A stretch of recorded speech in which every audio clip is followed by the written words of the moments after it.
A paz do Senhor, amados irmãos, espero que você esteja bem em nome de Jesus. Quinto dia do nosso estudo, formados pelos evangelhos. Hoje nós vamos estudar Mateus, capítulo 5, as bem-aventuranças de Jesus, o sermão da montanha. Vamos estudar aprofundado, irmãos, esse sermão da montanha que é maravilhoso, que Jesus deixou para nós. Sermão do monte, como constituição do reino de Deus. O sermão da montanha, ou do monte, como é conhecido, não é um discurso moral, irmãos, é a constituição oficial do reino de Deus. Mateus capítulo 5, versículo 1. Vendo Jesus as multidões, subiu ao monte. Moisés subiu ao monte Sinai para receber a lei. Jesus já sobe ao monte para revelar o coração da lei, irmãos. O reino não começa com mandamentos, mas começa com quem é cidadão. Significado das bem-aventuranças, irmãos. Primeiro, Mateus capítulo 5, versículo 3.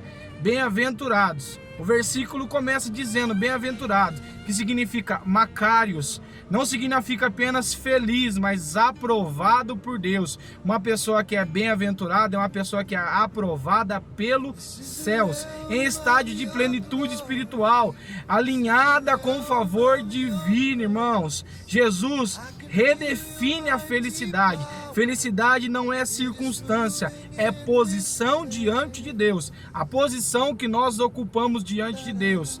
Terceiro, análise profunda de cada bem-aventurança. Esse texto é maravilhoso, irmãos.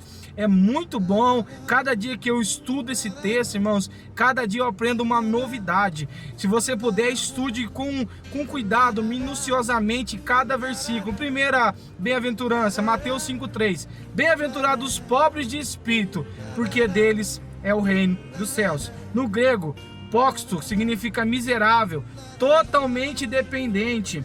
Não é humildade extrema, irmão, não é pobreza, não tem nada a ver com isso. É consciência total da falência espiritual, ou seja, é dependência total de Deus. É quando nós dependemos totalmente do Senhor. Essa é a porta do reino de Deus. Sem quebrantamento não há salvação. Se nós queremos ser salvos, nós temos que depender exclusivamente, totalmente do Senhor Jesus. Isaías 66, 2 diz assim: olhai para o humilde e é contrito de espírito. Segunda bem-aventurança, Mateus capítulo 5, versículo 4. Bem-aventurados que choram, porque serão consolados. Não há choro emocional, não é lamento espiritual pelo pecado. A Bíblia fala em 2 Coríntios 7,10. A tristeza, segundo Deus, produz o quê? Arrependimento para a salvação. Quem não chora pelo seu pecado não entende o que é graça.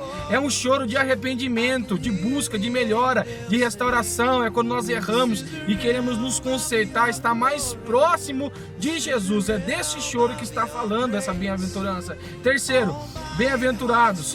Mateus capítulo 5, versículo 5. Bem-aventurados os mansos, porque herdarão o reino, herdarão a terra. Grego significa pares, força sob controle. Então significa pares, que significa força sobre controle. Mansidão não é fraqueza, irmão. É autoridade dominada pelo Espírito. É domínio próprio, irmão. Não confunda mansidão com fraqueza. Pelo contrário, é uma autoridade dominada pelo Espírito. Os mansos herdarão a terra. Salmo 37, 11. Quarta bem-aventurança, Mateus capítulo 5, versículo 6.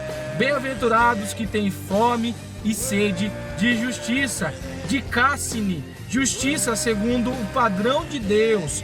Não é desejo por bênçãos e fome por vida correta.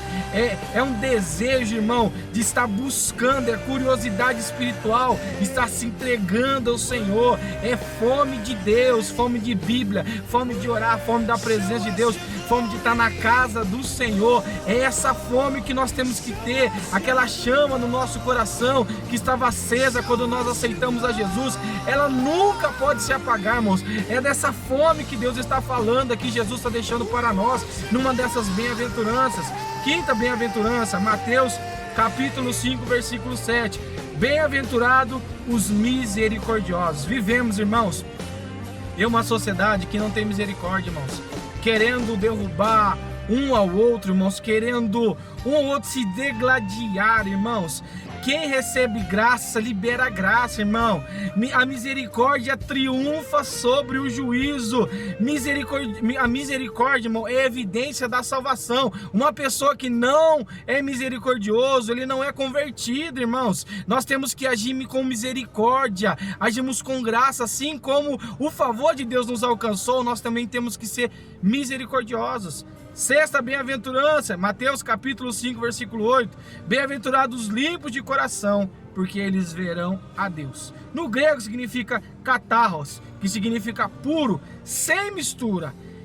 Não é perfeição moral. É o que, irmãos? É integreza espiritual. É uma coisa limpa, uma coisa pura diante de Deus. Salmo 24, 3, 4 diz assim: quem subirá ao monte do Senhor? O que é limpo de mãos e puro de coração. Para nós estarmos diante da presença de Deus, nós precisamos ter as mãos limpas e o coração puro. Sétima bem-aventurança, Mateus capítulo 5, versículo 9. Bem-aventurados pacificadores. Você é pacificador ou você é o que, irmãos?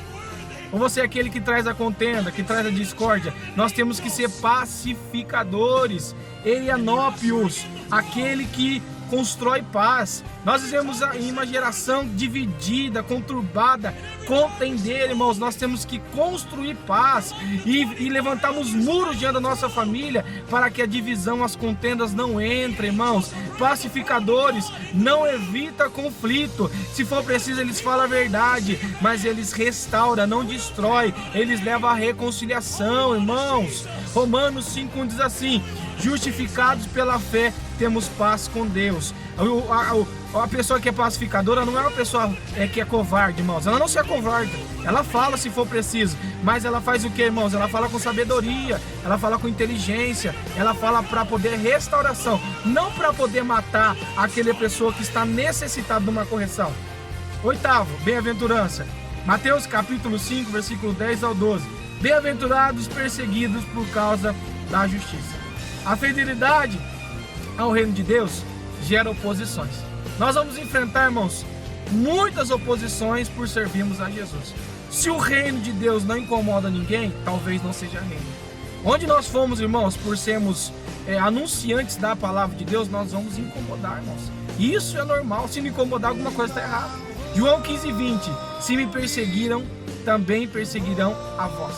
A hermenêutica das bem-aventuranças, irmãos, princípio fundamentais. Não são exigências para entrar no reino, são evidências de quem já permanece, já pertence ao reino. Não são exigências, se você não fizer isso, você não vai entrar no reino. Não, irmão. São evidências claras de quem já faz parte do reino de Deus.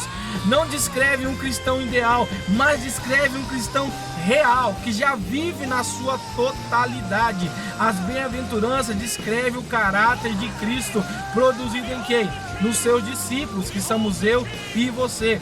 Teologia sistemática, soteriologia, pobreza espiritual, salvação, harmatiologia, choro, arrependimento, santificação, mansidão, pureza, misericórdia, escatologia, perseguição, agora a glória futura. Olha quantas coisas fala aqui, quantas matérias maravilhosas da teologia, irmãos. Mateus 5:12.